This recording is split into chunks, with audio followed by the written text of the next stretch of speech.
Okay, well, it's actually the 20th anniversary of Under the Pink. Yes. That's very exciting. That is very exciting. Do you have any, do you look back and is it nostalgic to think of Under the Pink 1994, your second solo album? Or do you just kind of keep on trekking? Do you move forward? Well, I keep moving forward. Mm-hmm. People remind me that Under the Pink was out 20 years ago, and you think, oh my goodness.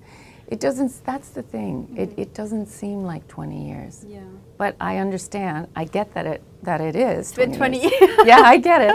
I get the reality, but what it feels like is that as a performer, you have to hold the past with you and you have to hold the present with you at the same time. So it's a balancing act. Yeah. And therefore you create a live show that includes songs from all the albums, hopefully, not necessarily in one night, because it's a lot of albums now, but the idea is that if you come to a show, the show tonight will be different than the show last night. Right.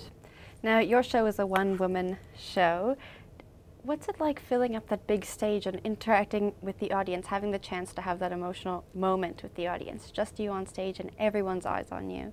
Well, there are a few things that need to come together. Mm-hmm. You have to surrender to the songs themselves. And the person that's wife, mother, friend, that little lady, she needs to stay back in the dressing room. And you then allow your body, your being, to be, there's a little plug that comes out of the back, and you plug it in, and then you let the songs come in, and it's sort of like Invasion of the Body Snatchers, kind of, sort of, but it's the Song Snatchers, but in a very loving way. And they come in, and I allow them to really take over. Mm-hmm. And so therefore, they want to have a conversation with people who have a story and an impression of the songs that I have no idea half the time how people relate. And the songs, they've always told me, look, Tori, you got to stay out. You got to, it's none of your business. Mm-hmm. Don't get in the way. And you need to be a container. And that's how it works. So it's a paradox. You have to surrender, and then yet you have to be so anchored and grounded.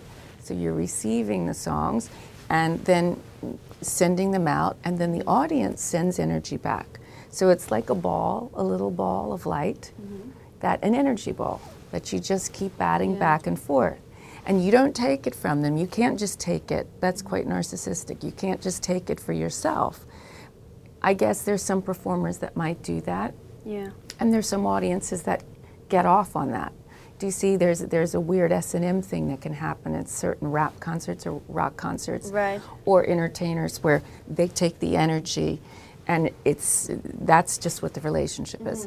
This only works because it goes back and forth. And it's tricky for me to do that unless I'm really dependent on the audience, to be honest. Now, the audience loved you last night. And I noticed you took requests last night. Is that something you normally do? Yeah, I do that. I do that every day. So I'll get them, I have some for tonight already, but I'll get some at the stage door. They'll tell me. What's your most requested song? Let's see. It changes. But I'm getting a lot of requests right now for some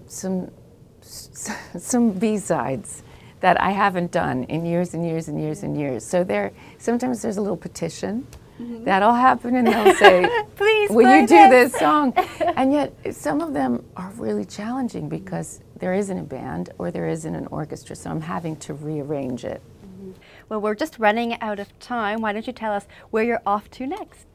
The next shows after Cape Town will be in the States. We begin in Canada, in Vancouver, and then we move on down the West Coast, and then we're in North America. Great. Well, we wish you the best of luck on your travels, and thank you so much for sitting down with us. Thank you.